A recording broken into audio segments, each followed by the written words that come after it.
professeurs, chers directeurs, chères étudiantes, chers étudiants, nous sommes contents de vous annoncer le lancement des travaux de la deuxième journée de notre colloque sur la régulation et la gouvernance publique face à la complexité sociale.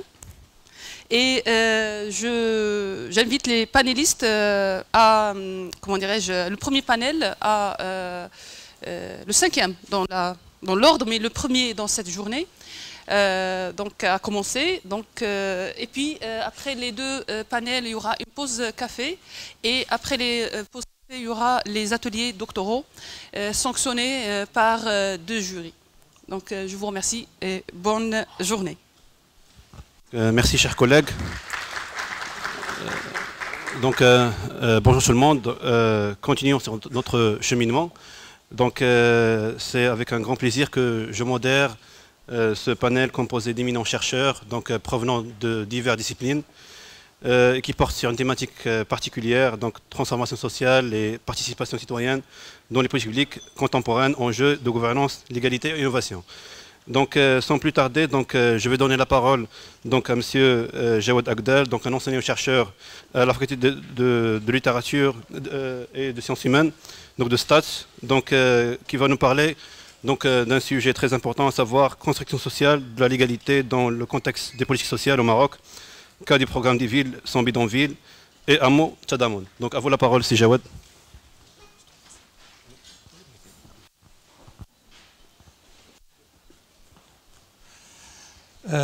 D'abord, bonjour. Bonjour. Avant de commencer, je tiens à remercier chaleureusement les organisateurs de m'avoir donné cette opportunité. En fait, le titre a été changé. Le titre que vous avez prononcé, c'est le titre de la proposition. Mais le titre de la communication, c'est la légalité, conscience du droit et accès au logement des habitants des bidonvilles au Maroc. Je vais commencer par le plan de la communication. D'abord, je vais parler de l'introduction, cadre méthodologique, stratégie de la collecte de données, stratégie de l'analyse des données, le cadre théorique, et puis qui va se diviser en éléments suivants: la construction sociale de la légalité, la conscience du droit, conformité au droit, arrangement avec le droit et résistance au droit. Un autre axe, c'est la légalité et conscience du droit dans le bidonville. C'est la partie résultat, dans lequel je vais traiter de statut du ménage, le statut du chef de ménage et le statut d'ayant droit. Et dans l'axe suivant, je vais revenir en fait sur la théorie de la construction sociale de la légalité et la discuter à la lumière des résultats du terrain. Et je vais conclure par une conclusion. Quant à l'objectif en fait, de cette communication, il vise à appréhender comment la légalité est construite socialement dans le contexte de la mise en œuvre d'une opération de recasement des habitants d'un bidonville situé dans la région du Grand Casablanca. Il s'agit de saisir comment les acteurs des bureaucraties locales, c'est-à-dire les administrations locales, et les chefs de ménage concernés par une opération de recasement des habitants d'un bidonville situé dans la région du Grand Casablanca, construisent, sanctionnent, fragilisent et remettent en question le statut de ménage, le statut du chef de ménage et le statut de l'ayant droit. Quant à la perspective théorique qui va me guider en fait, durant cette communication, c'est les recherches en fait, sur la conscience de droit, Legal Consciousness Studies en fait. C'est un cours d'études sur le droit très florissant dans les États-Unis et la Grande-Bretagne. Quel est l'intérêt en fait de cette perspective? Elle permet d'analyser la présence du droit dans la vie quotidienne des acteurs sociaux. C'est parmi les atouts principaux de cette approche théorique. Elle permet aussi d'appréhender l'hégémonie juridique et de montrer comment le droit est présent partout. Law is everywhere. Elle permet aussi de saisir le pouvoir constitutif du droit dans le cadre des transactions sociales quotidiennes. Et aussi, elle permet de mettre en évidence le processus mutuellement constitutif par lequel le droit et la vie sociale interagissent, montre que le droit n'est pas une entité séparée, mais qu'il est profondément ancré dans la vie quotidienne. C'est-à-dire, en fait, le droit est une réalité immanente au quotidien des gens et non pas, en fait, le droit ne renvoie pas à une institution séparée, à une entité séparée du quotidien des gens. C'est, en fait, parmi les atouts en fait, principaux de cette théorie, c'est qu'il permet en fait, de saisir cette interaction quotidienne entre les règles juridiques et la vie quotidienne des gens.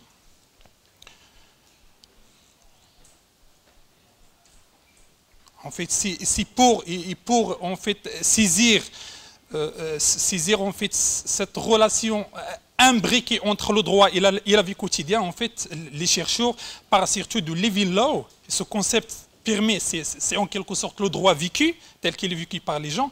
Ce concept permet de saisir non pas le droit comme un ensemble statique de règles ou de doctrines, mais un domaine dynamique et évolutif qui est étroitement lié aux expériences sociales quotidiennes des acteurs sociaux. Il saisit non pas la relation entre le droit et la société, mais plutôt le droit dans la société. En fait, il ne s'agit pas de deux entités qui sont séparées, mais des entités qui sont emboîtées. Et cette perspective sociologique relationnelle du phénomène juridique met en avant le pluralisme juridique, la résistance au cadre juridique dominant, ainsi que l'impact des pratiques quotidiennes sur le changement juridique.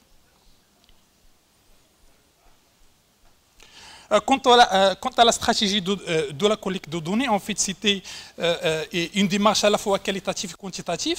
Mais c'est la même chose en fait pour l'analyse de données, c'était qualitatif et quantitatif. Quant à la démarche qualitative, il s'agissait d'analyser le contenu en fait de l'archive, à la fois de la cellule de l'accompagnement social des habitants du bidonville concerné, mais aussi de la liste des ménages établis suite au recensement de 2014, des ménages qui sont concernés bien évidemment par l'opération de recasement. C'était en fait l'objet de l'analyse, c'était dans le cas de l'analyse qualitative, c'était les informations relatives à la fois au ménage, à l'histoire de la baraque, à l'histoire de l'arrivée du ménage dans le bidonville, mais aussi en fait à la date par exemple de l'obtention de la concession. Quant à l'analyse quantitative, c'était en fait, et c'était basé sur le codage du contenu en fait des mêmes listes, mais ce codage a permis la construction d'une nouvelle variable qui m'ont permis en fait d'avancer dans l'analyse et d'établir en fait des hypothèses qui sont beaucoup plus avancées. Alors je ne vais pas m'attarder en fait parce que le temps ne le permet pas, je ne vais pas m'attarder là-dessus.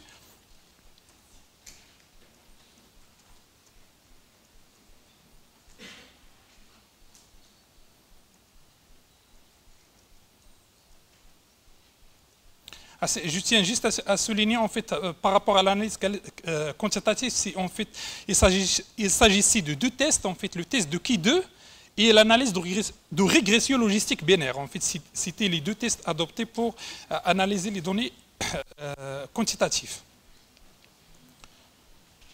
Quant au cadre théorique, je me suis basé sur la notion de la construction sociale de la légalité. Et cette notion renvoie à la manière dont les individus parlent, évoquent et interprètent le droit dans leur quotidien. Selon cette perspective, le droit n'est pas simplement un ensemble de lois et de règles existant indépendamment des individus, mais plutôt une structure sociale qui se manifeste à travers leurs actions et leurs paroles. Je me suis beaucoup plus basé sur le concept essentiel en fait dans ce cours d'analyse, c'est la conscience du droit, legal consciousness. C'est en fait la pierre angulaire, le concept qui est la pierre angulaire en fait de toute cette approche. Pourquoi ce concept est important? Il permet d'abord de saisir les manifestations concrètes de la légalité dans les expériences sociales vécues. Il autorise à saisir comment les acteurs sociaux ordinaires évoquent, utilisent, critiquent et interprètent le droit dans le contexte de leurs interactions quotidiennes. Et ce concept désigne, c'est-à-dire la conscience du droit, il désigne la manière dont les acteurs sociaux donnent sens au droit, aux institutions juridiques. Et cette conscience émerge, en fait, elle n'est pas donnée. Et cette conscience émerge des récits, des histoires et des tactiques de résistance que les acteurs sociaux mettent à l'œuvre face au droit et aux institutions juridiques. Quant aux chercheurs, en fait, il y a deux chercheuses en fait, sur lesquelles je me suis basé, c'est Patricia Ewick et Sylva Susan Silby. Ils ont établi en fait, suite à leur analyse, suite à leur ouvrage en fait, qui est The Commonplace of Law, Stories from Everyday Life, ils ont établi 3 typologies essentielles. La première typologie, c'est la conformité face au droit. Ce schéma narratif incarne l'idéal de l'état de droit. Il reflète l'idée que le droit est un ensemble de règles objectives qui régissent les comportements où les individus interagissent avec le droit en tant que suppliants cherchant la justice. Cette conception du droit est qualifiée d'objectif et de transcendante. Le droit et les règles juridiques existent en dehors des individus et sont distants de leur vie quotidienne. Quant à la deuxième typologie, c'est l'arrangement avec le droit. En fait, en anglais, on parle with the law. Ce schéma narratif met en évidence les aspects pragmatiques et pratiques des règles juridiques et accorde une importance cruciale à la participation et à la capacité des acteurs sociaux de participer au jeu juridique. En fait, le droit se présente comme étant un champ de jeu dans lequel l'ensemble des acteurs participent. 2 minutes.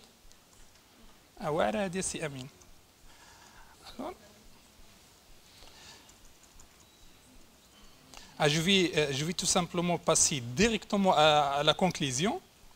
Alors, en fait, par rapport, c'est malheureusement, en fait, je ne peux pas, en fait, mettre en lumière les principaux résultats qui sont relatifs, en fait, à la notion de statut de ménage, de statut de chef de ménage et de statut d'ayant droit, parce que l'objectif, en fait, de la communication, c'est de montrer en quoi ces statuts sont des constructions sociales et non plus, en fait, ils ne se limitent pas à des définitions statistiques et démographiques ou économiques. Parce que, comme tout le monde savait, en fait, le ménage, du point de vue économique et du point de vue statistique, en fait, doit prendre en considération 2 conditions principales. La dimension économique, c'est la consommation, et la dimension géographique, le fait d'habiter sur le même toit. Mais quand il s'agit, en fait, de la mise en place de l'intervention de recasement, le ménage requiert en fait, devient investi des sens différents, il devient une construction sociale conflictuelle, configurationnelle et processuelle. En fait, il y a un ensemble de variables qui interviennent parce que, par exemple, un célibataire qui habite seul n'a pas le droit d'accéder à un logement dans le cadre de l'opération de recasement, sachant que du point de vue statistique, du point de vue en fait de la définition statistique de ménage, il constitue un ménage. Par exemple, une femme veuve aussi peine. C'est fini? C'est malheureusement. Si vous le permettez, en fait, il y a 2 éléments que c'est justement en fait 2 éléments, c'est la conclusion. L'analyse de la construction sociale de la légalité dans le contexte du bidonville permet de comprendre le lien entre les changements institutionnels et les changements dans les pratiques et attitudes des acteurs sociaux, ainsi que des acteurs bureaucratiques. Nos analyses aident à comprendre tant les effets de recomposition des politiques publiques sur les pratiques et la représentation des populations qui est cible, ainsi que les effets de la complexité de la réalité sociale sur la recomposition et le refaçonnement des dispositifs des politiques publiques. La deuxième principale conclusion qu'on peut dégager d'après en fait les résultats, c'est que cette perspective adoptée se distingue par le fait qu'elle n'examine pas la légalité et la conscience du droit uniquement dans le cadre de la vie quotidienne ordinaire des chefs de ménage et des acteurs bureaucratiques, mais les analyse également dans le contexte d'événements extraordinaires tels que l'opération de recasement des habitants d'un bidonville.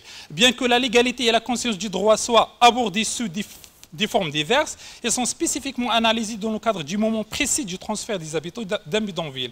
De plus, la perspective que nous avons développée met en évidence non seulement le rapport à la légalité et à la conscience du droit des acteurs concernés, mais également leur contribution à l'élaboration de critères d'action qui enrichissent la traduction de la légalité dans les pratiques des acteurs sociaux. Et merci pour votre attention, mais c'est malheureux, Sarah.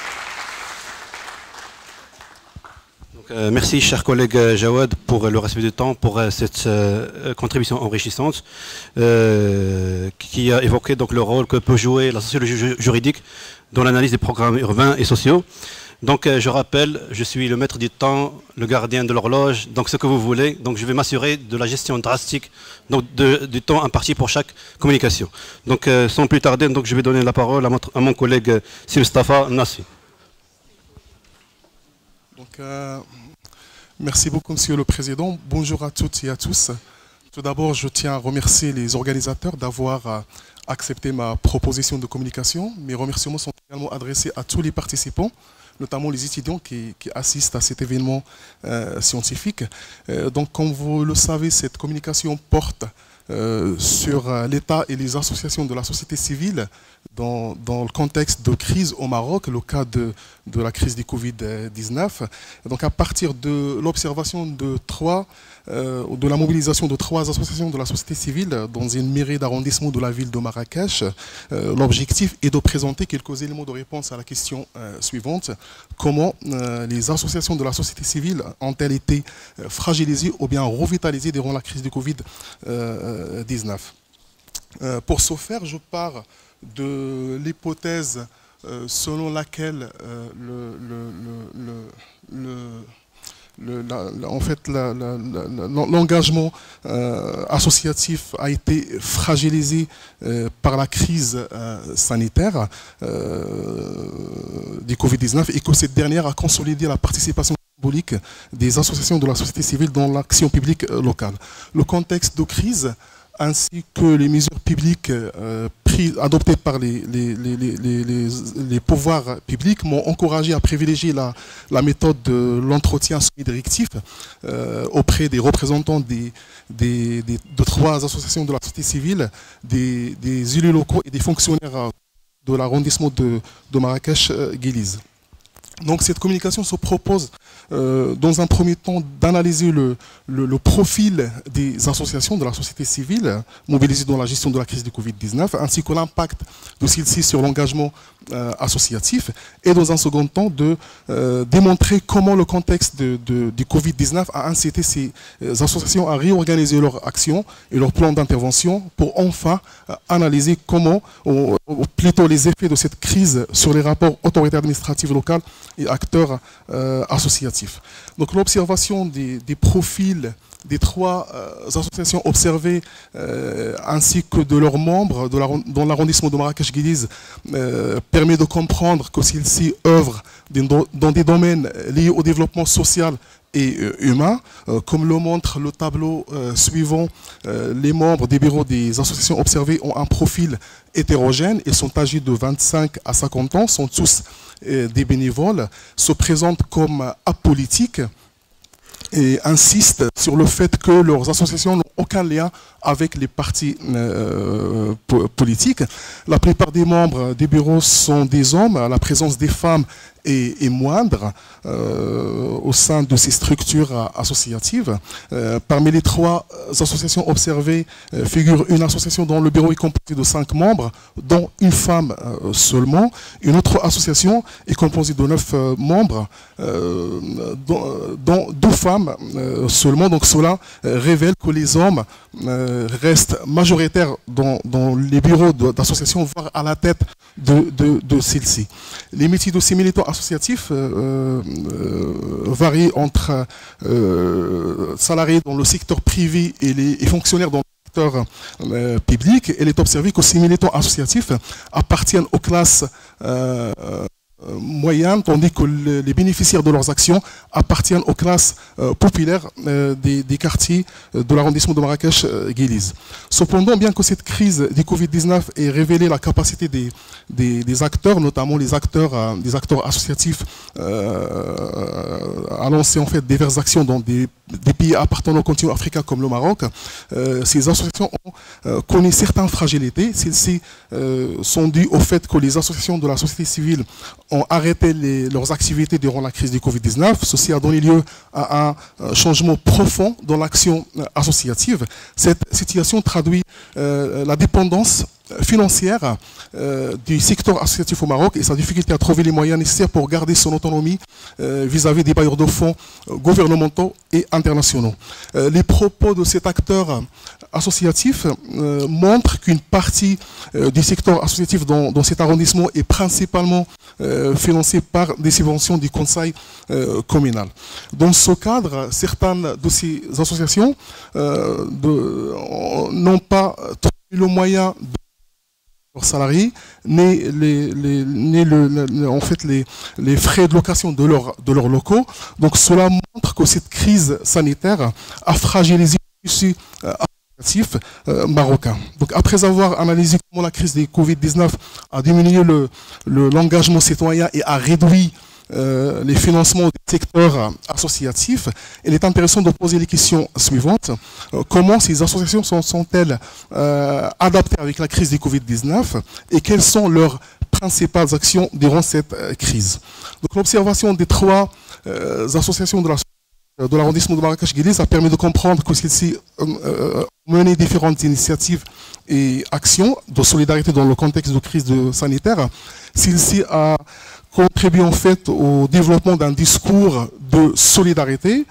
Ces initiatives en fait ont été financées par les membres de ces associations ainsi que par des bienfaiteurs, ce qu'on appelle en arabe le muhsinin. Certaines de ces initiatives ont été aussi financées par l'autorité publique.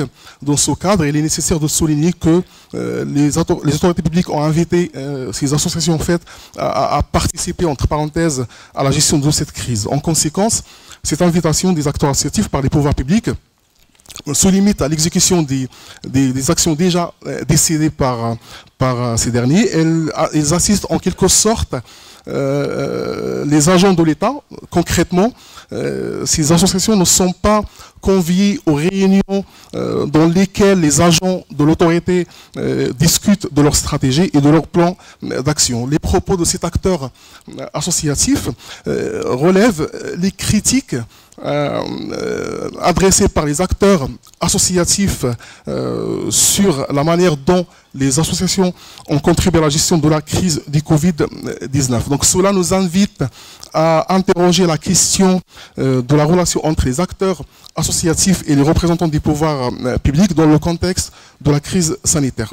Afin d'analyser la relation entre acteurs associatifs et représentants des pouvoirs publics dans le contexte du Covid-19, il est nécessaire d'analyser tout d'abord la composition des pouvoirs déconcentrés au Maroc, dans les zones urbaines. En effet, celui-ci se compose de deux filières, comme vous le savez, une administrative, l'autre politique. L'organigramme administratif dispose d'un maillage hiérarchisé, pyramidal, très fin placé sous la tutelle des pouvoirs centraux à travers le ministère de l'Intérieur. Comme le montre le schéma suivant, la présence plutôt du pouvoir central à l'échelon local est très remarquable. Cela s'explique par le système politique local adopté dans le pays qui privilégie les stratégies de contrôle du pouvoir central. Donc l'observation de ces trois, ou de l'action publique dans l'arrondissement de Marrakech-Guéliz durant la crise du Covid-19 a permis d'enregistrer une absence de confiance, d'une part entre les élus locaux et les représentants des pouvoirs centraux, et d'autre part entre les associations de la société civile et les élus locaux. Donc ce qui s'est passé dans la commune de cet arrondissement, et on a l'illustration, en effet, le Bacha de celle-ci a averti le chef de la commune de ne faire aucune action de lutte contre le Covid-19, tout en le menaçant d'enregistrer une infraction contre son conseil communal pour non-respect de l'état d'urgence. Donc cela montre le rapport de force qui existe entre les représentants des pouvoirs centraux et les élus locaux. Et il est observé que cette crise a renforcé la présence sur le territoire local des représentants des pouvoirs centraux et montre par ailleurs un recul des rôles des élus locaux sur ce territoire. Donc cela peut mettre en exergue d'une part que les élus locaux n'ont pas assez de prérogatives pour gérer la chose publique durant les situations de crise comme celle du Covid-19, mais aussi d'autre part la rivalité qui existe entre les représentants des pouvoirs centraux et les élus locaux.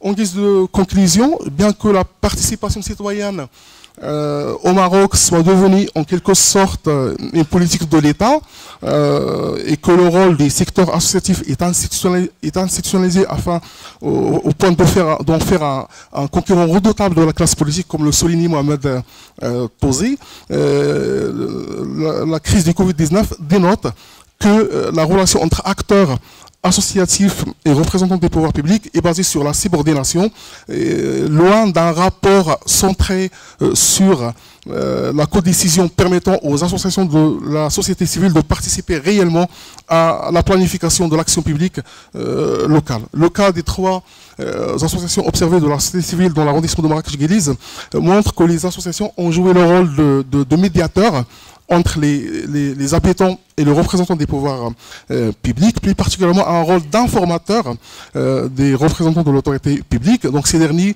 ont délégué certaines de leurs tâches à ces associations. Donc cela montre que cette crise sanitaire a consolidé la participation symbolique des associations dans la gestion publique locale, et que le secteur associatif est un espace commun de concurrence et de rivalité entre les élus locaux et les représentants des pouvoirs publics à l'échelon local. Je vous remercie de votre attention.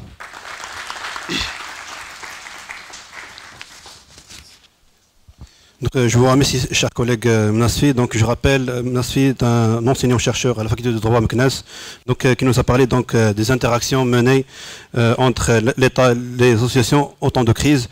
Donc, je passe maintenant la parole à Sirinan Abbassi, donc un enseignant-chercheur donc à l'Institut de santé de Fès, donc qui va nous présenter une communication qui s'intitule La place de la participation citoyenne dans la législation de la nouvelle réforme du système de santé marocain.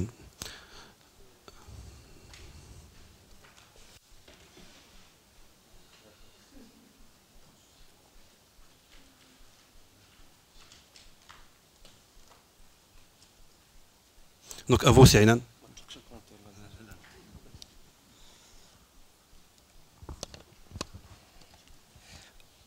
Bonjour. Donc je remercie de même les organisateurs, les participants. Je participe aujourd'hui avec une présentation intitulée La place de la participation citoyenne dans la réforme du système de santé marocain.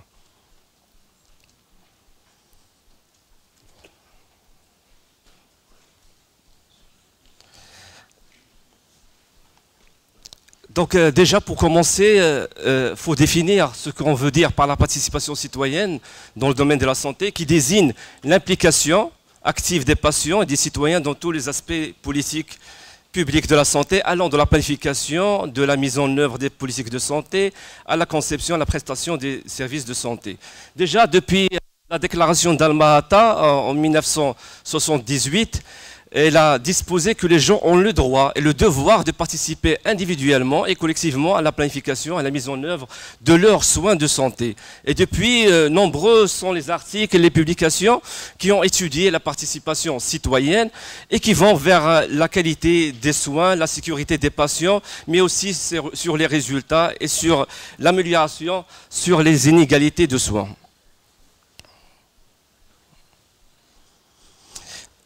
Aussi, il faut dire qu'au Maroc, la constitution marocaine, dès son premier article, elle dispose que la démocratie citoyenne et participative est un des fondements du régime constitutionnel au royaume.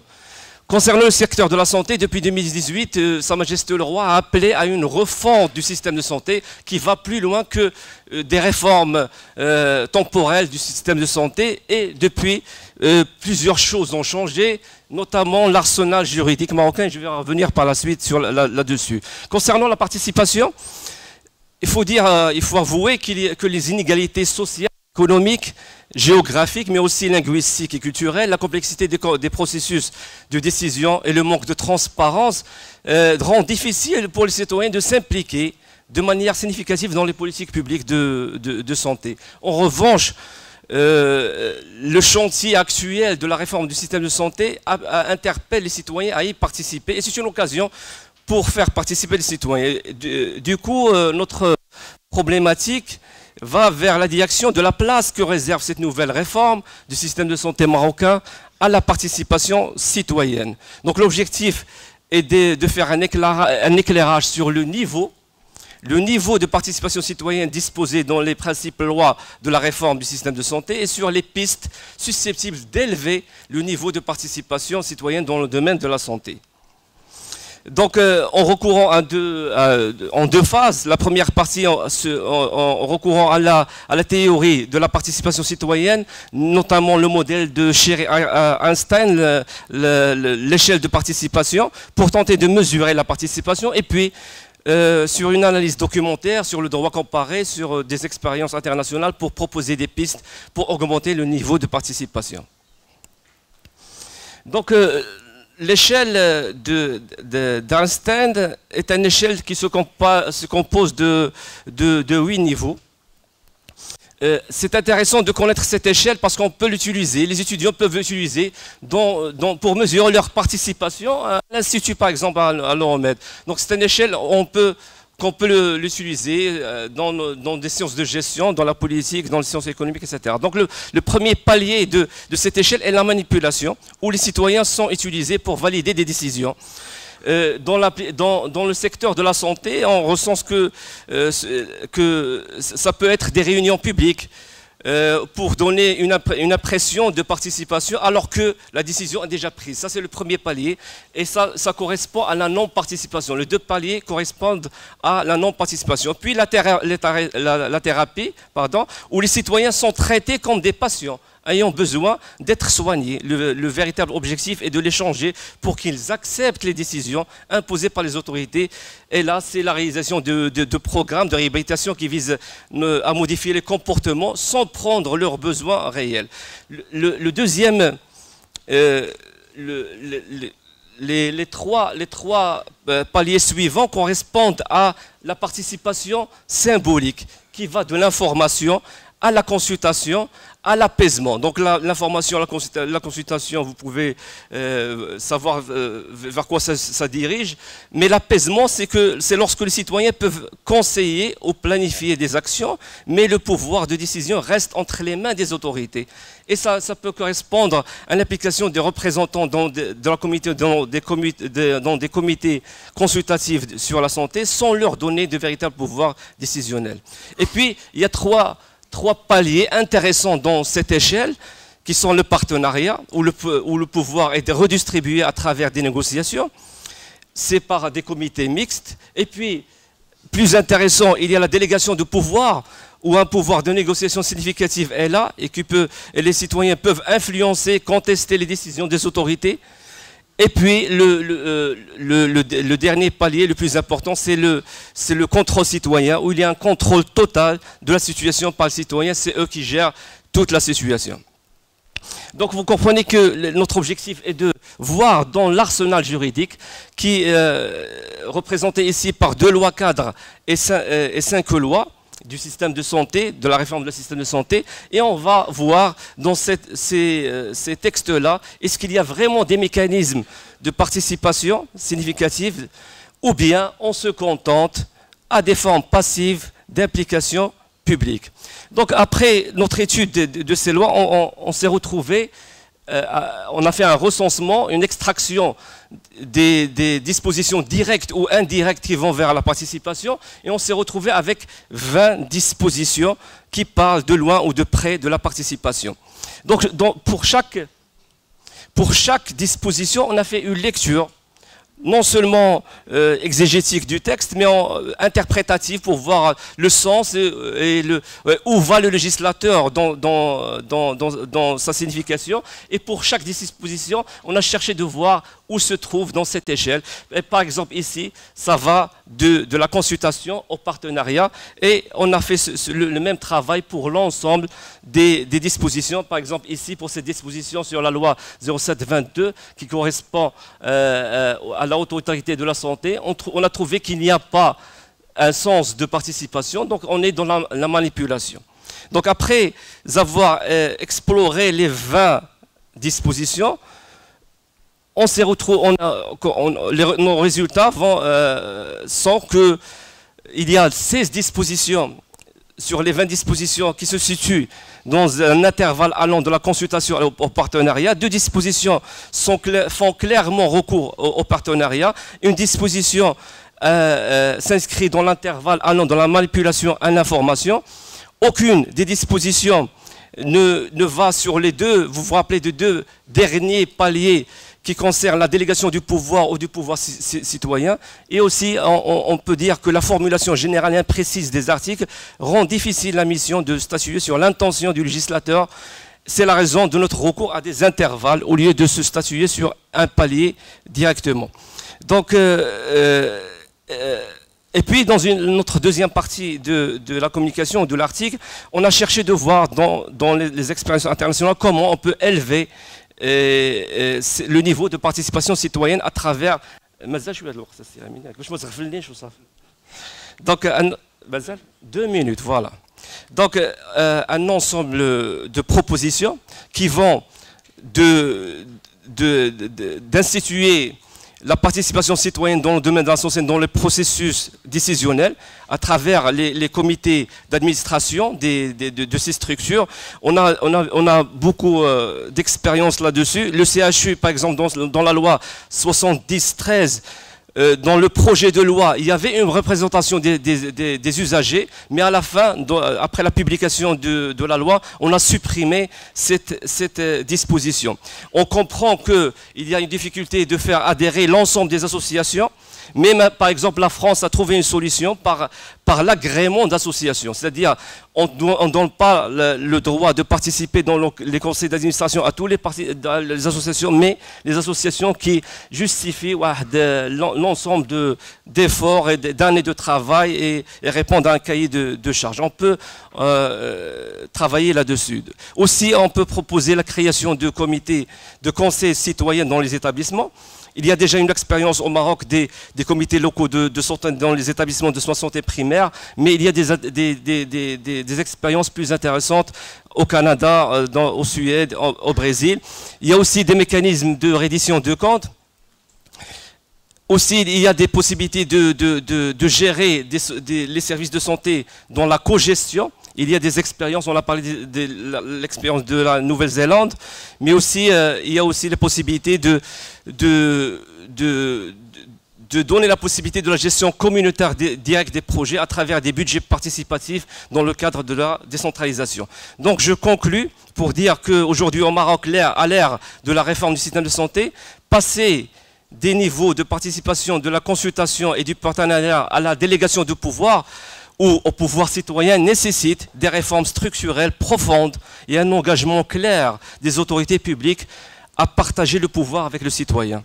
Cela implique non seulement des changements dans les lois et la réglementation, mais aussi sur une transformation culturelle et institutionnelle vers une gouvernance réellement participative et démocratique. Et puis on dit aussi que la participation citoyenne en santé nécessite un renforcement des capacités des citoyens à travers l'éducation civique. Et puis à la formation en matière de la gouvernance, de la gestion de projets et de prise de décision pour répondre à la question du comment. Et finalement, une population informée et formée est plus à même à participer efficacement et d'exiger une plus grande délégation de pouvoir et du coup garantir un accès total et transparent à l'information publique de manière à ce que les citoyens puissent prendre les décisions éclairées et aussi un gage de réussite de la participation citoyenne en santé. Merci pour votre attention. Je vous remercie énormément, cher collègue Ainan Abbassi, pour cette contribution si enrichissante et pertinente. Donc je passe la parole à mon collègue et ami Abdelrahman Haddad pour nous parler d'un sujet qui porte sur l'action publique participative, le cas des pétitions présentées aux communes. Donc à vous aussi, Haddad.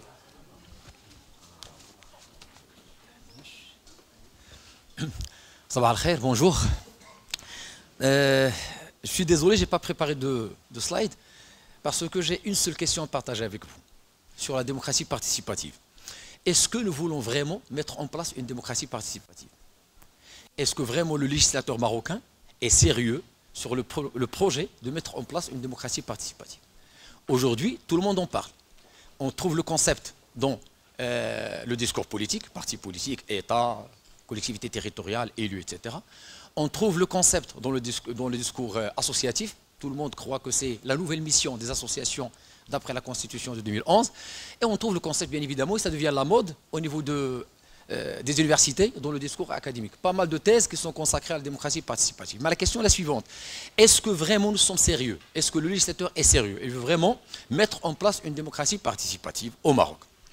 Je ne vais pas répondre, mais je vais argumenter autour d'une réponse potentielle. Alors, lorsqu'on va à la législation, on va trouver trois caractéristiques. Le retard, l'absence, la restriction. Le retard, l'absence, la restriction. Commençons par le retard, je donne des exemples. À titre d'exemple, les lois sur les collectivités territoriales, les lois organiques.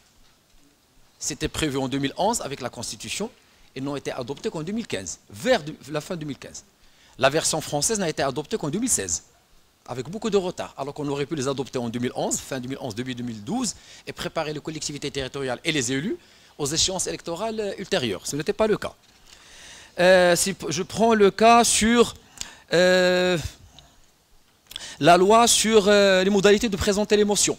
Elle n'a été présentée qu'en 2016, alors que c'était prévu en 2011 et d'autres. Donc ce sont des exemples. Il y a des documents, ou bien des instances, ou bien des lois qui n'ont pas du tout été adoptées jusqu'à présent. Si je prends l'exemple du Conseil consultatif de la jeunesse et de l'action associative, prévu en 2011, jusqu'à présent, après 14 ans, il n'existe pas encore. Le Conseil consultatif de la famille et de l'enfance, prévu en 2011, 2024, 14 ans, il n'est pas encore créé, et d'autres. Donc, on constate l'absence et le retard de la part du législateur de la déclinaison législative des dispositions constitutionnelles. Les restrictions, la Constitution, elle était claire, elle a renvoyé à des lois organiques pour mettre en œuvre et mettre en pratique la démocratie participative. Donc on a envoyé au législateur. Bien évidemment, ce qu'on dit le législateur, formellement parlant, c'est le Parlement, mais en réalité, c'est la majorité, c'est-à-dire c'est le gouvernement qui domine la majorité. Donc automatiquement, la lecture qui a été faite de ces dispositions relatives à la démocratie participative était malheureusement une lecture restrictive. C'est-à-dire, au moment de la législation, le législateur a essayé de mettre le maximum de garde-fous, le maximum de garanties, pour dire tout simplement le maximum de restrictions devant la mise en œuvre de la démocratie participative. Si on prend le cas, par exemple, des pétitions présentées aux communes, on a un certain nombre de cas dans la communication finale, mais juste à titre d'exemple, le processus par lequel passe la démocratie participative à travers les pétitions, il faut dire que c'est un processus qui est plein de restrictions. Il faut présenter un certain nombre de signatures. Déjà, il y avait le débat sur la condition relative à l'inscription sur liste électorale. Alors, ceux qui ont interprété le texte dans le sens où il faut une inscription, et moi j'étais de l'autre côté, j'ai interprété le texte comme il ne faut pas s'inscrire sur la liste électorale, mais juste avoir les conditions d'inscription sur la liste électorale. Mais tout le monde n'était pas de cet avis, et notamment l'administration qui acceptait ou n'acceptait pas les pétitions, le nombre des signataires. Au-delà de ça, c'est le sort qui est réservé à la pétition. Le conseil communal, le conseil régional, le conseil préfectoral tout simplement, et même les autorités nationales, lorsqu'il s'agit de pétitions présentées aux autorités nationales, sont libres d'accepter ou de ne pas accepter. Et aucun recours n'est possible. Je peux faire la recevabilité selon la formalité, le nombre des signataires, etc. On peut l'accepter. Mais enfin, on dit, écoutez, on ne va pas accepter ça, ça ne relève pas de nos compétences. Ou bien, on ne peut pas l'accepter pour le moment parce qu'on n'a pas assez de moyens. L'essentiel, c'est juste une formalité qui est présentée. Et finalement, on peut bloquer la pétition. Donc, pour être bref, on a remarqué au niveau de la législation en vigueur, soit le retard, soit l'absence, soit beaucoup de restrictions devant la mise en place de la démocratie participative. Je reprends la question, est-ce qu'on est vraiment sérieux? Maintenant, supposons qu'on l'est, on passe à la pratique, et on va déposer un certain nombre de pétitions. La pratique démontre que, et on n'a pas d'ailleurs de statistiques actualisées même du ministère de l'Intérieur, la dernière on a de 2019, jusqu'à présent on a 212 pétitions présentées au DIF, 1503 communes. 212 sur 1503, donc c'est vraiment le chiffre est très faible. Très modeste. Sur les 212, la plupart ont été rejetés pour des raisons de forme, ou bien, une fois accepté par la dit, écoutez, on ne peut pas l'appliquer pour le moment, pour des raisons tenant au budget, etc. Donc le nombre de pétitions présentées, elle reste très modeste. La question qui se pose, supposons qu'on veut même présenter des pétitions. Qui va présenter les pétitions? D'après des études comparées, qui ont concerné un certain nombre de villes, plus ou moins pionnière en termes de démocratie participative, il a été démontré que seule la classe moyenne participe. C'est-à-dire qu'il faut avoir un certain minimum, matériel. Je suis fonctionnaire, j'ai un salaire plus ou moins fixe, j'ai une certaine garantie sociale, je participe. Mais la grande majorité, notamment les classes défavorisées, ne participent pas. Ils ne participent pas. C'est le cas aussi des gens qui sont membres des associations, etc. Donc il faut un certain minimum. Or, ce minimum social n'est pas encore présent au Maroc pour qu'on puisse pousser les gens à la participation. Le décor est donc plus ou moins sombre, aussi bien au niveau de la législation, qui n'est pas vraiment sérieuse, et au niveau de la pratique. Donc si on revient à la question, est-ce qu'on est vraiment sérieux? Est-ce qu'on veut vraiment mettre en place une démocratie participative? Il y a deux possibles réponses. Soit à l'extrême, on dit non. Non, on ne veut pas de la démocratie participative. C'est la vitrine. C'est un discours adressé aux autres, dire qu'on a de la démocratie participative. Ou bien, et là on revient à une réponse courante au Maroc, nous sommes en période transitoire. Et donc, on va attendre que ça mûrisse, et un jour, Inch'Allah, on aura la démocratie participative. Je vous remercie de votre attention. Merci. Merci, cher collègue Abdelrahman Haddad, donc le directeur de l'Institut des études des sciences juridiques et politiques de Fès. Donc je passe maintenant la parole à mon collègue et ami Salahdine Bounou, donc un spécialiste en participation citoyenne et numérique, donc et un chercheur donc, à la faculté de droit de Mohammedia.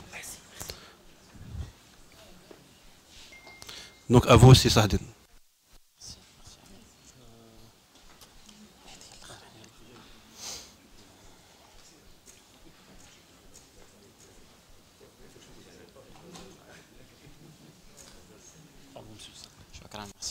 Merci M. Amin. Tout d'abord, j'aimerais bien vous remercier l'Université Euromède et les organisateurs de l'Association marocaine des politiques publiques et la Fondation Friedrich Naumann pour cette occasion de participer avec vous et de partager avec vous quelques idées sur la participation citoyenne et sur la gouvernance numérique.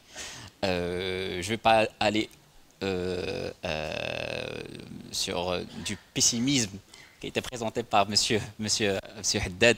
Je vais aller plus ou moins sur l'optimisme, en se posant la question, est-ce qu'aujourd'hui, le numérique peut être le remède de cette participation passive des citoyens dans le cadre de la démocratie participative ou dans le cadre de la consultation citoyenne. Mais j'aimerais bien poser la question, tout d'abord, est-ce qu'aujourd'hui, le numérique, dans notre contexte actuel, n'est-il pas une complexité nouvelle ou une opportunité pour gérer et surfer sur les complexités? Donc je vais essayer de répondre à cette question. C'est très difficile bien sûr, mais on va voir dans la présentation, est-ce que vraiment le numérique peut être ce remède magique à nos problèmes contemporains. Je vais commencer tout d'abord par un extrait de la directrice du Fonds monétaire international, un extrait de son discours qui nous dessine une image sur les dernières années que les États ont été confrontés, où elle disait qu'il y a un siècle, le monde vivait les années folles. Que retiendra l'histoire de cette décennie?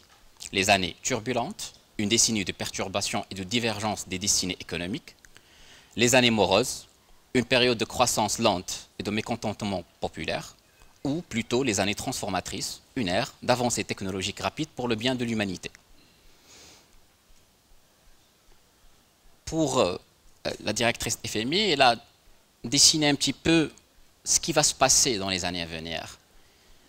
Et aujourd'hui, nous vivons, bien sûr, juste après la période de post-Covid, des mutations rapides, des évolutions rapides que nous n'avons jamais connues dans les années dernières. Mais avant d'entamer un petit peu mon analyse, j'aimerais partager avec vous deux ouvrages qui me semblent très intéressants sur la complexité sociale. Le premier, c'est l'ouvrage de la complexité sociale et politique publique de Yanis Papadopoulos. Donc Yanis Papadopoulos, c'est un écrivain grec. Il a écrit La démocratie directe. Et dans son analyse, il parlait de la complexité sociale comme une interconnexion croissante des acteurs, des enjeux et des systèmes. Et ces complexités ont transformé le mode d'action de l'État et nos sociétés, y compris la participation des citoyens. Il parlait que durant ces dernières années, l'État, pour faire face aux complexités, a adopté différentes méthodes et approches. Parfois, nous sommes dans un État propulsif ou encore réflexif, un État superviseur ou un État animateur. Aujourd'hui, on parle de l'État plateforme ou l'État participationniste. Un autre ouvrage, c'est L'agir dans un monde incertain. C'est très intéressant comme ouvrage et j'invite les étudiants, les professeurs aussi qui s'intéressent à la question. Il prenait la complexité sociale comme cadre d'analyse. et il posait des questions sur quelles sont les interactions dynamiques entre des acteurs multiples, et quels sont leurs intérêts dans un environnement multidimensionnel et incertain. Aussi, il part des conséquences de cette complexité et comment l'État peut gérer ces conséquences, vu la présence de multiplication de problématiques imbriquées, ou la réaction imprévisible des publics, ou encore le faible engagement des citoyens, ou ces citoyens qui ne participent pas, que ce soit dans le système représentatif ou le système participatif. Mais comment garantir une réponse optimale aux crises et aux incertitudes et aux phénomènes imprévisibles? Les auteurs nous proposent la démocratie participative comme moyen de gérer les problématiques de la société. Bien évidemment, en travaillant en proposant les travaux de soit John Rawls, par exemple, dans la théorie de justice, ou encore d'Habermas dans la théorie délibérative. Mais aujourd'hui, la participation, comme il a dit M. Haddad, au Maroc, si on parle bien sûr au Maroc, nous sommes dans un environnement où les citoyens n'ont plus confiance à leurs représentants et aussi n'ont plus confiance aux mécanismes de participation citoyenne. Le bilan est très faible, timide, même avec la dématérialisation du processus de démocratie participative où les lois organiques relatives aux motions ou aux pétitions ont été amendées en 2021 pour introduire la numérisation et la digitalisation du process, pour assurer bien évidemment une participation accrue des citoyens, mais toujours le bilan est très faible. Aujourd'hui, la participation en ligne peut présenter une fenêtre d'opportunité à travers les civic tech, les plateformes participatives ou les consultations en ligne. L'impact, ce sera une portée élargie et rapidité et une mobilisation massive et diversifiée sur le sujet. Mais au Maroc, pourquoi on s'intéresse exactement à cette participation en ligne? Alors, d'après les recherches, je vais partager avec vous deux chiffres qui me semblent aussi intéressants pour continuer notre analyse. Le premier, c'est que nous sommes 30 millions de Marocains connectés à Internet en 2023. Un chiffre intéressant de l'intégration ou de les facilités que procure Internet aujourd'hui dans la société marocaine et que aujourd'hui on trouve plus de Marocains qui surfent, qui naviguent sur Internet.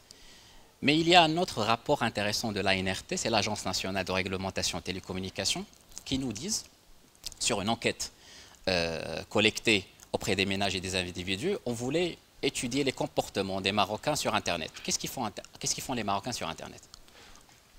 Je pense que la réponse est claire pour tout le monde. Donc, nous sommes dans les réseaux sociaux. 99% des personnes, des Marocains, accèdent à Internet pour découvrir les réseaux sociaux, pour se connecter aux réseaux sociaux, différents réseaux sociaux, Facebook, LinkedIn, Instagram et Twitter. Mais un chiffre qui me semble intéressant, c'est celui de 13%.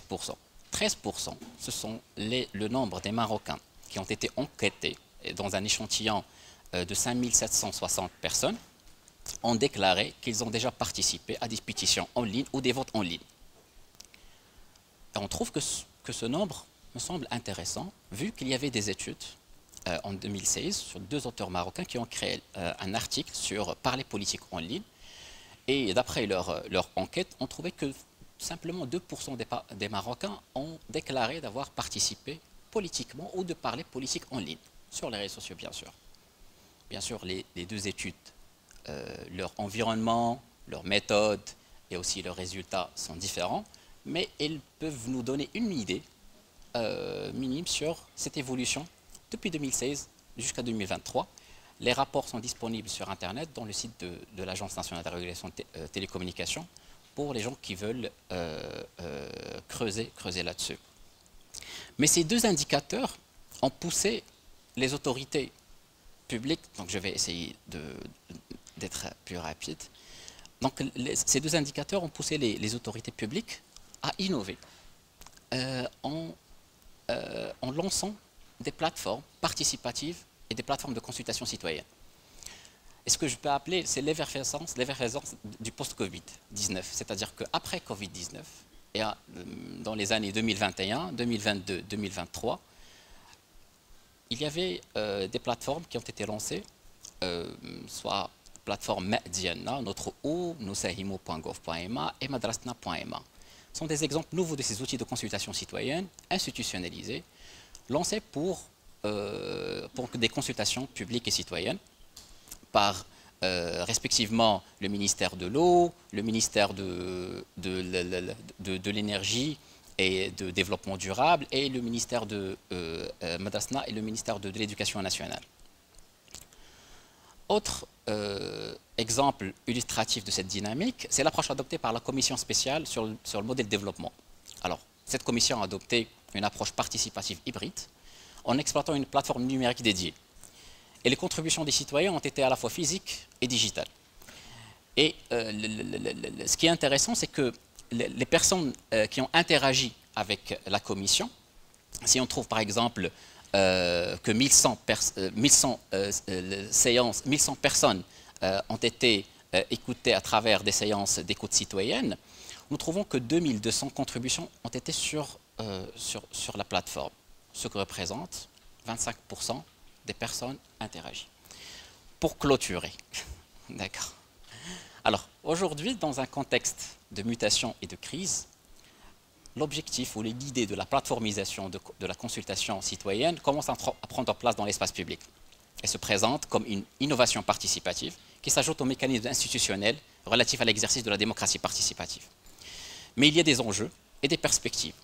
Aujourd'hui, nous sommes dans une plateformisation qui peut représenter une médiation organisée, ou encore cette digitalisation représente un processus ou un service, vu que nous sommes dans une logique de consultation et pas de participation, c'est-à-dire que le citoyen n'a pas le pouvoir sur les décisions à prendre. Il y a le problème aussi de la fracture numérique et l'exclusion, polarisation et fragmentation des débats, ou aussi le problème de l'acculturation numérique et de l'électronisme. Et je vous remercie pour votre attention. Donc, merci cher Salahdine pour cette présentation qui a porté sur les nouvelles tendances de participation en ligne pour améliorer donc la participation démocratique. Donc je donne la parole donc à l'audience. Donc juste une indication, merci de formuler des questions précises et concises et éviter les commentaires. Donc qui veut oui monsieur. Donc le nom? Votre nom? Jamaddine. Oui. Tariq.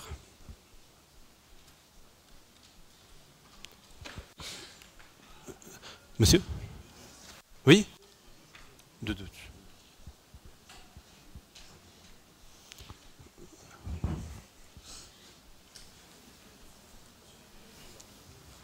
D'accord.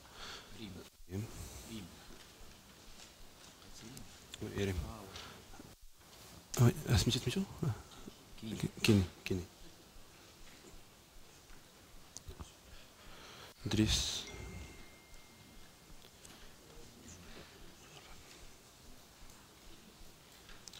Donc comment c'est oui Sharqawi. Donc commençons par Si Jamal Jamaddine.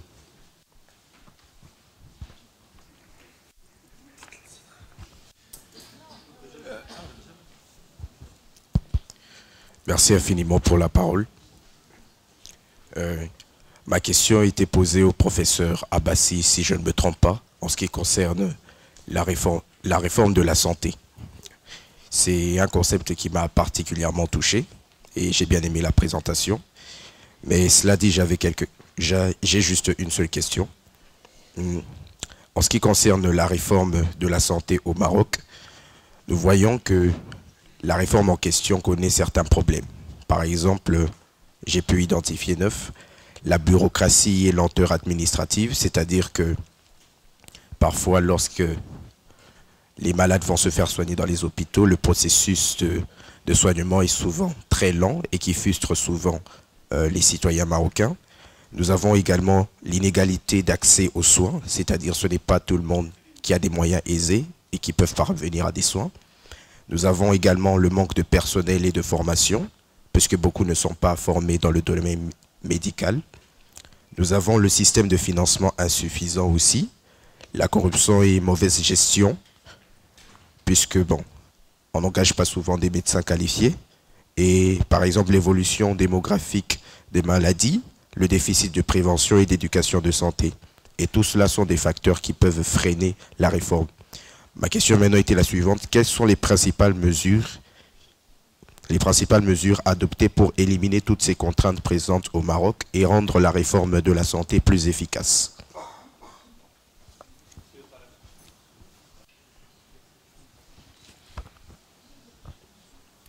Oui, merci beaucoup. Ça m'a beaucoup interpellé aujourd'hui, ce panel sur la participation citoyenne, parce que je suis à la fois un chercheur, mais aussi un acteur dans cette participation. Parce que comme j'ai beaucoup travaillé avec les associations, moi je reviens rapidement sur l'idée qu'a proposée en fait professeur Haddad sur le retard.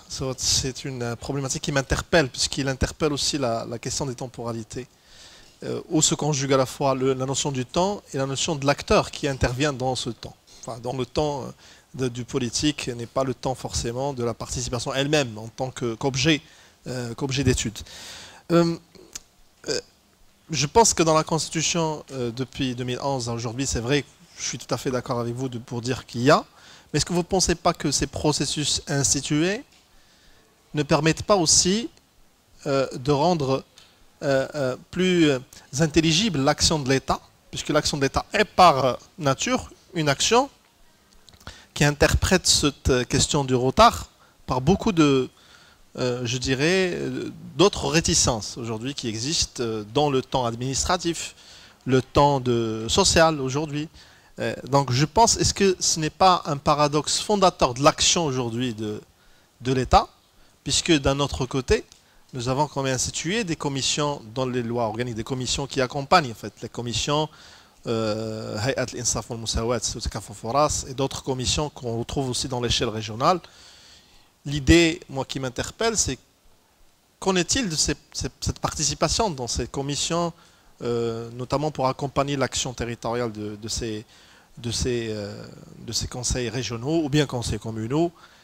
Qu'en est-il de leur effectivité, de leur implication? Je pense que tout à l'heure, on a entendu un des professeurs qui a expliqué ça. C'est-à-dire, en fait, qu'en est-il de l'intérêt, de l'utilité, même marginale, au sens économique du terme, de leur rôle dans cette action territoriale? C'est ça qui m'interpelle, moi. Beaucoup plus que l'action du retard, c'est qu'est-ce qu'ils ont fait pour accompagner au moins le processus de démocratisation du fait territorial aujourd'hui du Maroc, qui reste en émergence, qui reste une émergence, vu aujourd'hui que cette démocratie, enfin, entre guillemets, je la mets entre guillemets, est peut-être en transition, peut-être en construction permanente. Est-ce que justement l'action de l'État n'est pas justement de faire ce recul et de peut-être avoir suffisamment de temps, cette temporalité, pour accompagner l'action publique d'une manière générale? Je vous remercie.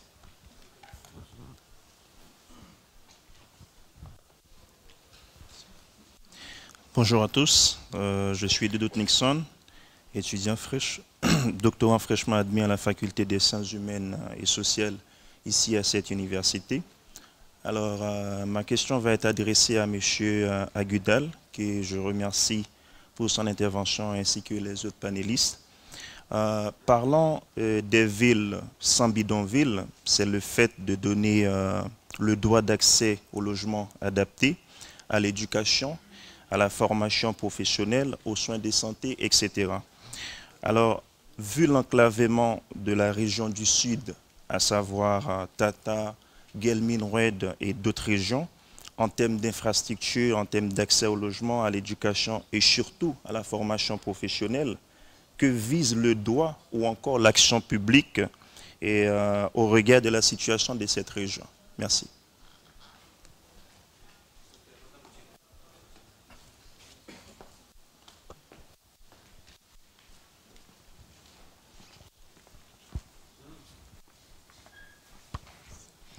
Donc, je remercie vraiment le panel pour pour ces sujets divers et très intéressants. J'ai une question pour mon collègue, professeur Monasfi, sur le travail des associations, parce que j'ai aussi un petit peu touché à ce sujet-là.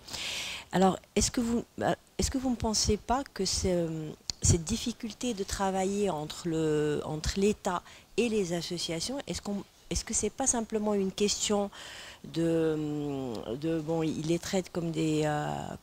enfin, comme vous avez dit, vous avez utilisé un adjectif tout à l'heure, est-ce que c'est pas une question de confiance? On parle souvent, on dit la population n'a pas confiance en l'État, mais il y a aussi l'autre sens. L'État aussi, peut-être, il n'a pas confiance dans les associations, et c'est ce qui fait que ça bloque un petit peu cette collaboration, et ça fait qu'elle n'arrive pas à marcher. C'est-à-dire qu'ils préfèrent plutôt, eux, avoir le monopole de l'action, bien que, entre guillemets, on peut dire que les associations, elles ont prouvé au long des années qu'elles sont capables de s'adapter à des situations complexes, qu'elles sont capables de travailler et qu'elles sont très efficaces, plus efficaces que l'État, quelquefois, dans leur réponse est plus rapide. Mais est-ce qu'il n'y a pas cet élément aussi qui bloque la collaboration entre les deux ?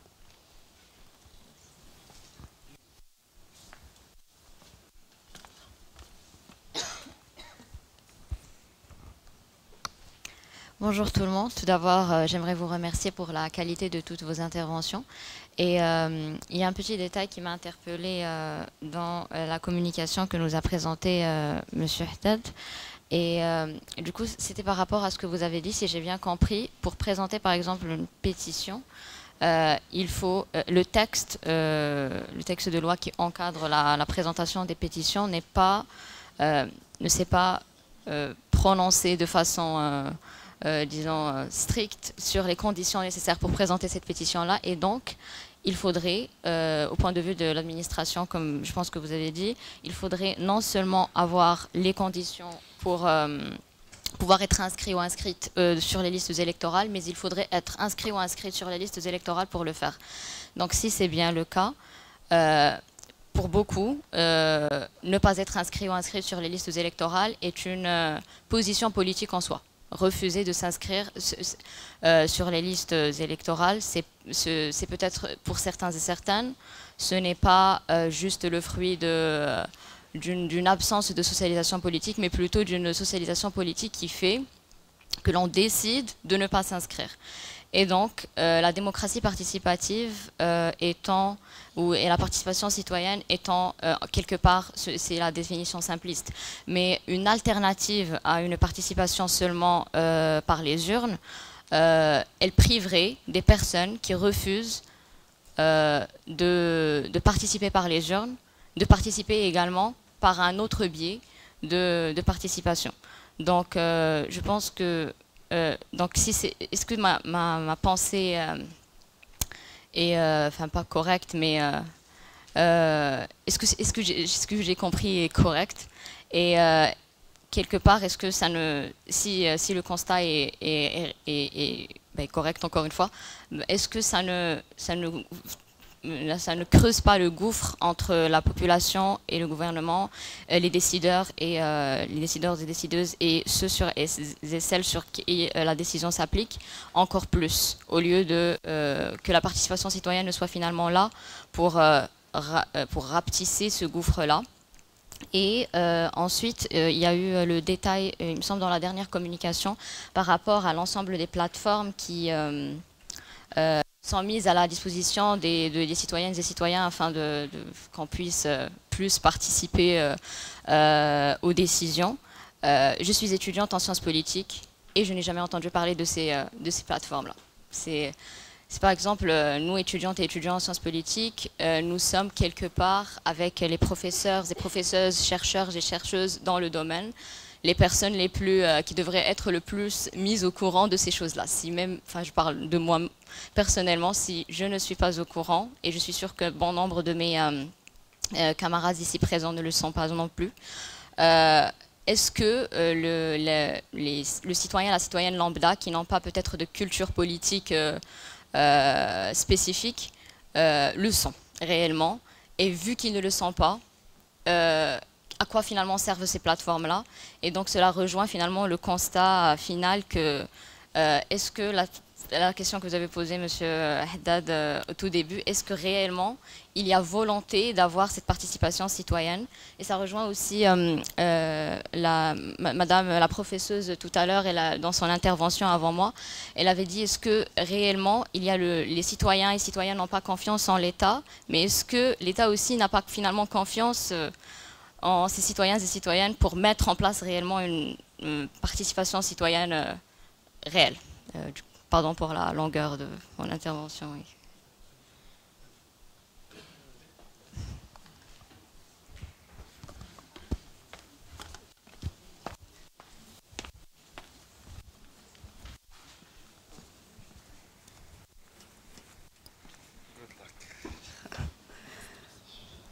Bonjour, je suis Khadija Al-Borkhissi, étudiante en deuxième année master politique africaine méditerranéenne ici à l'Euromed.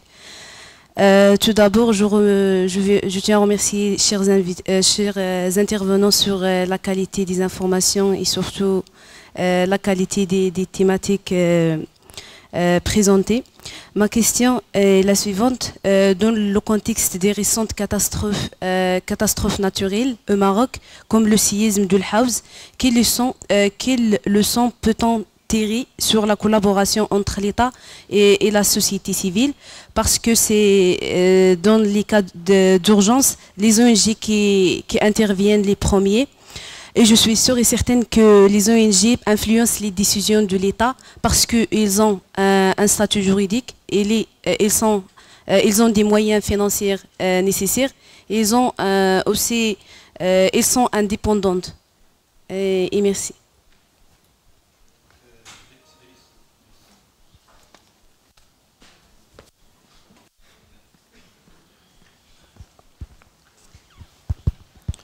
Merci. Donc, je tiens à reféliciter les organisateurs pour leur performance. Et merci aussi, chers collègues, pour vos idées richissimes. Ce qui m'interpelle personnellement, c'est le contexte général, ou là, le paradigme dans lequel on discute tous ces concepts et toutes ces idées qui tiennent à la politique publique, ou à l'action publique. Un terme a été revenu plusieurs fois tout à l'heure, c'est la confiance entre les associations, les populations d'une part et l'État d'autre part. Il y a aussi les questions abordées sur la démocratie participative et sur le volontarisme de l'État, si vraiment il y a un sérieux là-dessus. Il y a aussi justement la conscience du droit. Est-ce qu'on est conscient vraiment de la pratique juridique? Alors là, au lieu d'utiliser le pronom indéfini « on », je vais nommer et dire les acteurs. Et on parle des acteurs depuis hier.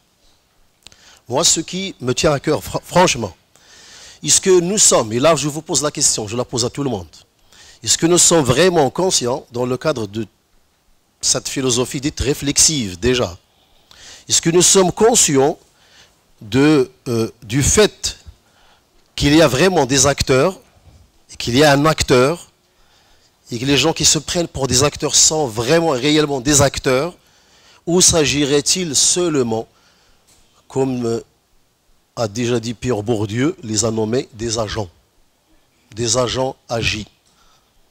Acteur vient du verbe agir, je suis acteur, fa'il, ou là je suis un agent, agi, agi, mf'ul bih. Et là, je crois que si nous arrivons à répondre à cette question, d'abord, nous allons répondre au reste. Merci.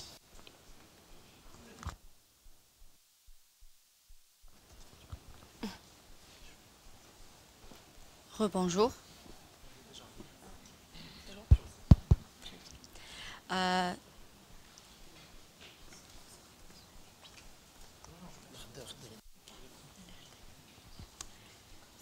Je remercie encore à nouveau. C'est bon? Ok. Je suis quelqu'un qui voit toujours la moitié pleine de verre. Et j'incite tout le monde à le faire pour une raison, ou bien pour une raison de sérénité vis-à-vis de soi-même. Mais ceci ne légitime pas en fait de parler de certaines failles, surtout à caractère politique. Je reviens à la question de la complexité sociale et aussi le rapport de confiance. Je ne nie pas que le rapport de confiance vis-à-vis à l'État et aussi cette interchangeabilité État et acteur, mais aussi c'est un rapport de confiance vis-à-vis de nous-mêmes et vis-à-vis à nos idéologies politiques. Parce que là, on n'a pas, en fait, on a une absence totale des pratiques pédagogiques, bien évidemment, on en parlait hier, par rapport au caractère politique. On arrive à un stade pour des raisons quelconques, par exemple, il y a quelqu'un au bout des années, en arrivant à la faculté, il décide de choisir des études politiques et ça, à ce moment-là, il se pose des questions. Alors que la question elle doit être posée, bien évidemment, sur les programmes de par exemple. Comme ça, on constitue des éléments qui seront bien entraînés depuis l'enfance pour la question de politique. Et ceci n'est pas en fait حكر الطلبة ديال القانون ولا les sciences politiques pour savoir qu'est-ce qui se passe et quels sont les enjeux, mais c'est une responsabilité de chacun de nous parce qu'on constitue plutôt l'élément majeur de cette société. Quand on parle de l'État, et je me rappelle très bien d'une question qui a été posée par mon encadrant, M. Jemal Htabi, lors de ses cours pendant la première année en droit, et nous a dit qui est l'État? Est-ce que vous avez rencontré l'État un jour? Donc c'est de l'abstrait et c'est à nous de constituer le véritable État si on veut vraiment mettre en cause les véritables problématiques qu'on est face à ça. Et je reviens aussi à la question que j'ai beaucoup appréciée de Monsieur Abdelrahman par rapport à est-ce qu'on a une démocratie participative, et je touche le profond et en se demandant est-ce qu'on a réellement une démocratie déjà. Voilà, c'est ça. Et je peux répondre avec toute franchise, ça n'existe pas. Merci.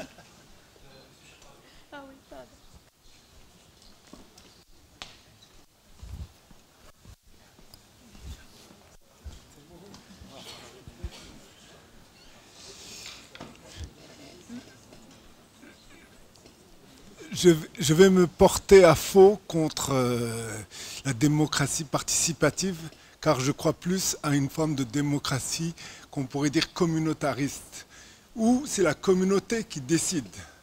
Et la capacité de nous, en tant que société, d'agir en tant que communauté réelle.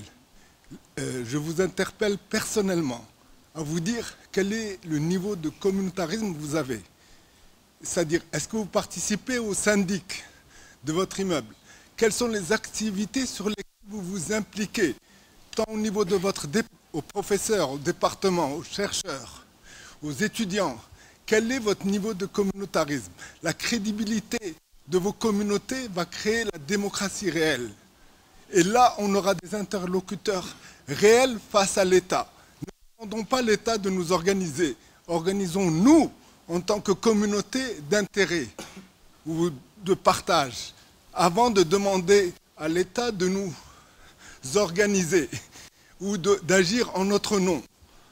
Nous, on doit être capable de nous structurer et de répondre. Pour revenir à Mme Boutaina et tout, ne demandons pas l'impossible au gouvernement, faisons-le nous-mêmes.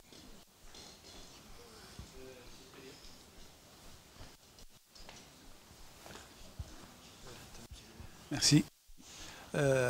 Une petite question pour M. Salahdine. Donc, sincèrement, moi aussi, ça m'interpelle. Est-ce qu'il y a réellement une volonté, là, vous parlez de gouvernance numérique et participation citoyenne, est-ce qu'il y a vraiment une volonté de l'activation de ces plateformes? D'accord. Surtout, comment convaincre le citoyen à se détacher de cette relation amoureuse et émotionnelle avec l'administration? Parce que je me rappelle, on a mis en place des guichets automatiques, là où il y a un versement, on peut effectuer des versements, et là on évite donc pour effectuer le versement. Et là il y a une relation émotionnelle, donc on ne fait pas confiance à la machine. Et là comment? C'est question de mentalité. D'accord? Avant de mettre en place une plateforme, c'est comment surmonter la résistance au changement. Parce qu'il y a une résistance au changement. Et sincèrement, est-ce qu'on a besoin vraiment d'une plateforme pour activer cette participation citoyenne? Merci.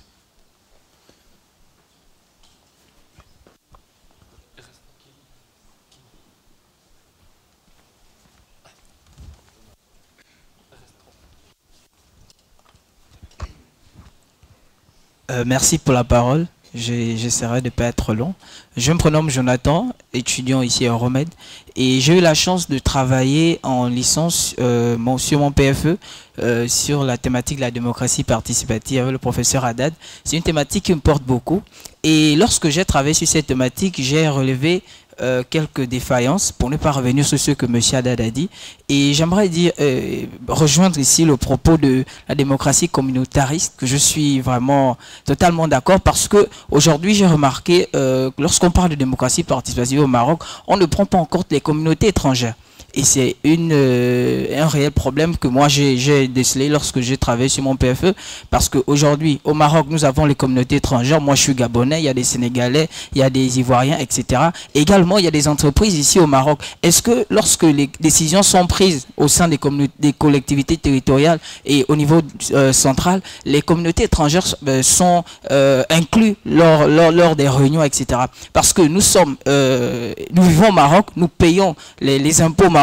Donc en partie les politiques qui seront mises en place vont nous impacter directement ou indirectement. Donc moi j'aimerais savoir si aujourd'hui la démocratie participative au Maroc prend en compte toutes les communautés étrangères, ou bien il faudrait venir à cette notion de démocratie communautariste. Je vous remercie.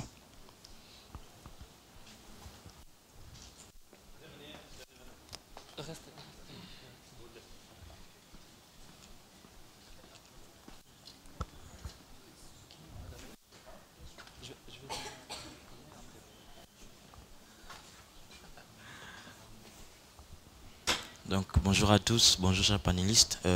Je m'excuse, je m'étais déjà refroidi du fait de ne pas avoir obtenu la parole. Du coup, permettez-moi de rouvrir mon téléphone à nouveau. Et donc j'ai 3 questions. Je m'excuse, je suis peut-être la dernière personne. J'aurais aimé passer avant, mais je vais être direct. Donc la première question va à l'endroit de monsieur Magatouad. Excusez-moi aussi pour la lecture des noms. Juste comment reconnecter le citoyen au droit, et c'est-à-dire faire de lui un sujet de ce droit-là et non un objet. Ensuite, la deuxième question va à M. Moustapha, c'est est-ce que le fait que les associations soient institutionnalisées, c'est-à-dire dans la pratique, par l'État, ne constitue pas un risque, sachant que ces associations risquent d'être imbriquées dans les rouages de l'État, des rouages qui devait permettre à son statut d'association d'échapper, pardon, je m'excuse. Ensuite, la dernière question va à M. Haddad.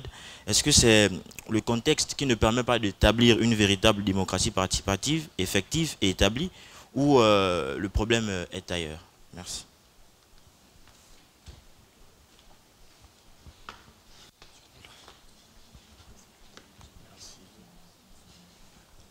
Bonjour à tous, je me prénomme Junior, étudiant en M1, droit du numérique. Et j'ai 2 questions. La première question revient à rejoindre le Dr Garneau lorsqu'il parlait de la mentalité au niveau du numérique.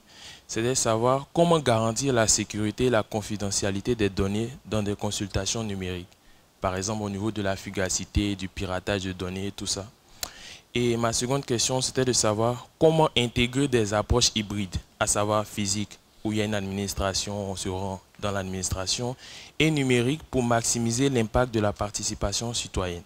Je vous remercie.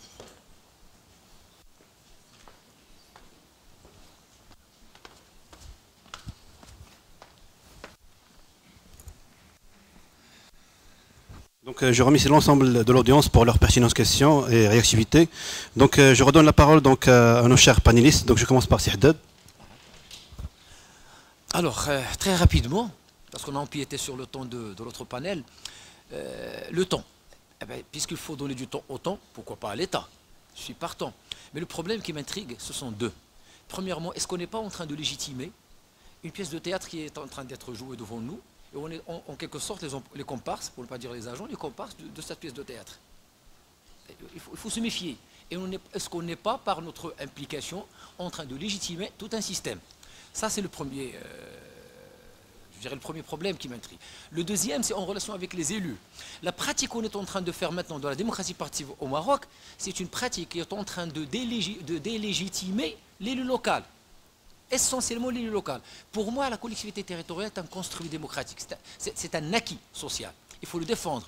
Or, la pratique est en train d'être faite actuellement de la démocratie participative, est en train de décrédibiliser ce construit, de décrédibiliser cet acquis qui sont les élus locaux. On est en train de créer une relation de rivalité, fausse peut-être, entre l'élu local et l'associatif local. Et à mon avis, ça c'est un vrai danger et ce n'est pas la vraie démocratie participative. Juste pour dire qu'on est peut-être en train de proposer l'objet de la deuxième édition qui pourrait être justement la démocratie participative. Je tiens d'avoir à remercier en fait ceux qui ont posé des questions. Je veux en fait réagir par rapport à deux choses. C'est la question de l'acteur et de l'agent posée par Cédric. En fait, c'est difficile en fait de trancher, mais personnellement, je préfère en fait parler de l'agent dans le sens où l'acteur n'a pas une liberté absolue d'agir. C'est-à-dire en fait qu'il peut agir, mais son agir est toujours limité par l'ensemble des interdépendances sociales dans lesquelles il est inscrit. En fait, il a une liberté limitée. Et la force, en fait, je pense, la force de ce concept forgé par Pierre Bourdieu, en fait, c'est qu'elle permet justement de dissiper cette illusion qui consiste à dire, en fait, que l'individu est libre, que l'acteur est libre à faire ce qu'il veut, qu'il a toute la liberté.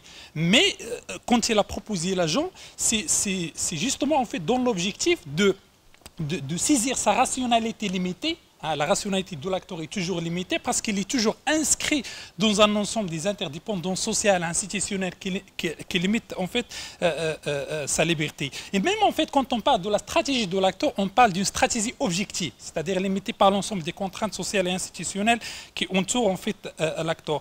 Par rapport à la relation, par rapport au rapport au droit et sujet, est-ce qu'on parle en fait du sujet en tant qu'objet de droit ou bien de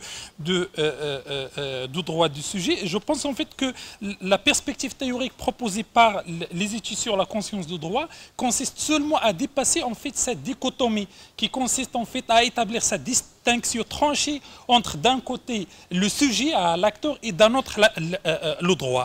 Et son objectif consiste en fait à saisir cette présence quotidienne du droit, non pas tel qu'il est défini par le législateur, c'est-à-dire la normativité du droit, mais tel qu'il est interprété, évoqué et réapproprié socialement. Et ce qui importe justement, en fait, c'est de s'attacher à penser, à décrire l'État à partir de ses actes. Parce qu'en fait, l'État n'existe pas, l'État c'est une construction théorique abstraite, mais on peut la saisir d'après ses actes, comme disait Pierre Bourdieu. Saisir l'État par ses actes. Et je finis en fait par un mot sur la notion de la participation. Pourquoi en fait je m'attache beaucoup à l'histoire des catégories de l'action publique? Parce que ça permet aussi de reconstruire l'histoire de l'État en train de transformation.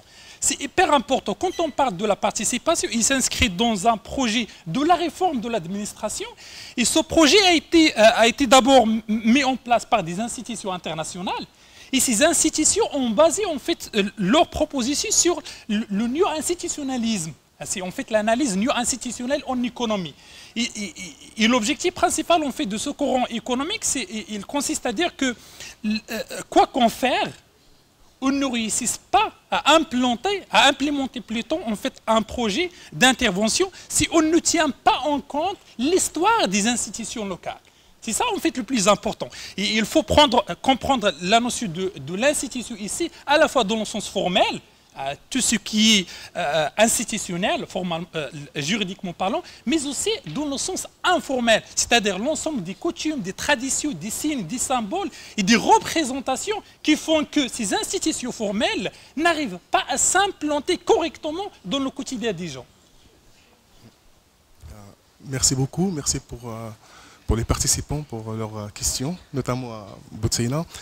Pour y répondre en fait à votre question, et à la question de l'étudiant, là en haut, je pense que la logique qui influence le rapport État et acteurs associatifs, notamment les élus locaux et les acteurs, les acteurs associatifs, en fait, est centré sur la défaillance.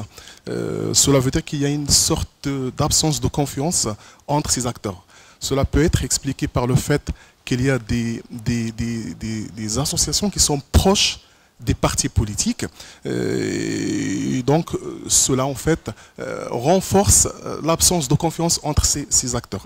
Il y a aussi une sorte d'institutionnalisation des secteurs associatifs par l'État, autrement dit une tentative d'étatisation de la société civile. Cela a bien évidemment à des risques. La crise du Covid-19 a montré que les élections via les élus locaux ne jouent plus son rôle dans la gestion des crises, voire même dans l'action publique locale, face à l'influence que jouent les représentants du pouvoir central. La preuve est que les élus locaux en fait ont été écartés dans le cadre de la gestion de cette crise sanitaire. Pour répondre rapidement à la question de ces Haddad et aussi de ces Aqdim, il est nécessaire de souligner qu'en fait, que des fois, la participation citoyenne est adoptée suite à des exigences des bailleurs de fonds internationaux, notamment la Banque mondiale et le Fonds monétaire international. Donc il y a une sorte de transfert et de la circulation de certains dispositifs qualifiés de participatifs, des pays en fait qualifiés, voilà, des pays dits du Nord, entre parenthèses, vers des pays dits du Sud. Des fois même, on essaye d'imposer ces dispositifs sur ces pays qualifiés du Sud pour des enjeux liés au soft power, voilà, en fait, imposés par ces pays qualifiés du Nord. Merci. Merci beaucoup, Monsieur le Mnasfi. Donc, je vais commencer là où Monsieur le Mnasfi a terminé, pour dire qu'aujourd'hui, la démocratie participative, c'est plutôt une question mondialisée, plus qu'une question qui concerne tout simplement le Maroc. Et le Maroc a été impacté et influencé par ces dynamiques au niveau international. Je voulais juste rebondir à quelques questions qui m'ont été posées par quelques étudiants sur que les plateformes de consultation citoyenne sont peu connues ou méconnues auprès du public, effectivement. Donc vous n'êtes pas la seule à se plaindre. Il y a d'autres plateformes que je n'ai pas mentionnées. Il y a une plateforme qui est très intéressante, celle du Conseil économique, social et environnemental, qui s'appelle Ushariko.ma. Je participe.ma, c'est très intéressant aussi. Et cette plateforme a été lancée juste dernièrement. Donc nous sommes plus ou moins dans une expérience que je considère embryonnaire de cette expérience de consultation citoyenne. C'est à partir de 2021 qu'on a commencé. Et je crois que pour donner un verdict sur l'expérience de ces plateformes, sur l'impact, on doit attendre quelques peu. On va donner du temps. Comme il a dit M. Haddad, on va donner du temps encore aux institutions étatiques pour bien réagir avec les consultations des citoyens. Mais généralement, pourquoi les citoyens ne sont pas très actifs dans les plateformes institutionnalisées? Il y a des travaux d'un chercheur français, Dominique Cardon. Il parlait que la participation citoyenne est plus dense dans les plateformes qui ne sont pas institutionnalisées. Donc nous sommes loin. Peut-être on revient à la question de confiance. Les citoyens n'ont pas confiance aux institutions publiques, que ce soit dans le monde réel ou dans le monde virtuel.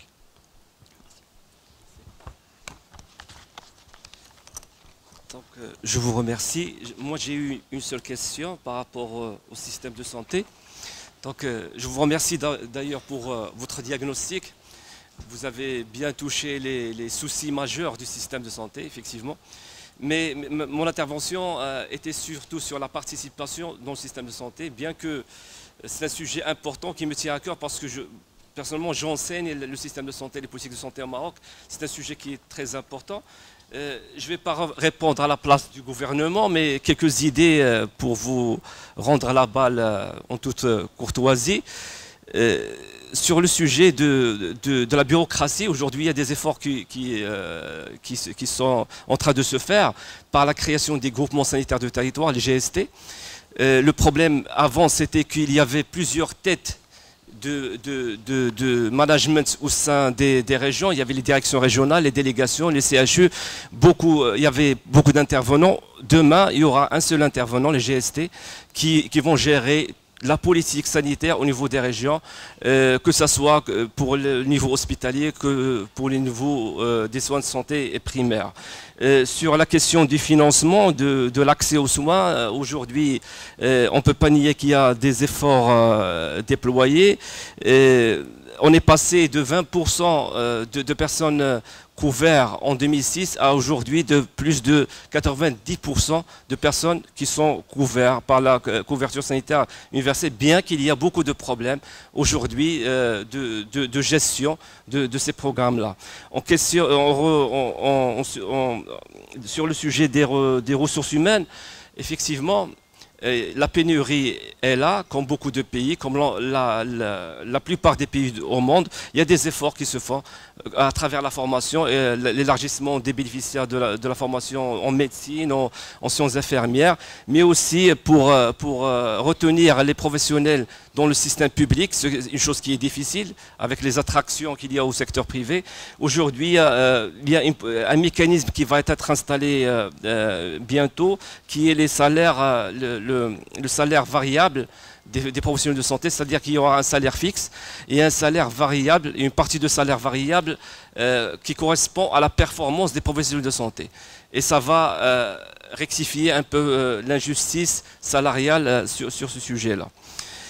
Voilà, sur la question de la participation communautaire, je vous invite à avoir deux expériences dans le domaine de la santé. La première, c'est l'expérience des comités locaux de la santé, où des citoyens peuvent participer à définir les priorités de santé dans les centres de santé, des citoyens lambda qui participent dans des comités à choisir leurs priorités et à avancer leurs problèmes dans le système de santé.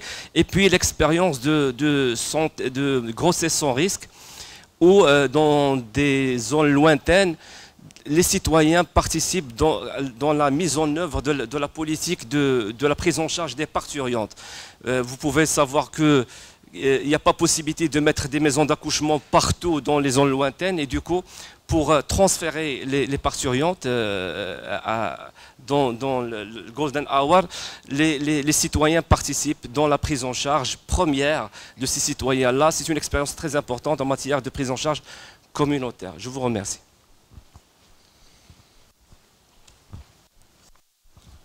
Donc, merci. Je remercie encore une fois nos chers panélistes pour leur diligence, pour leur réactivité aux questions posées par les divers intervenants. Donc on passe directement maintenant au 6e panel. Et donc je donne la parole à Madame Mounias Sliwa.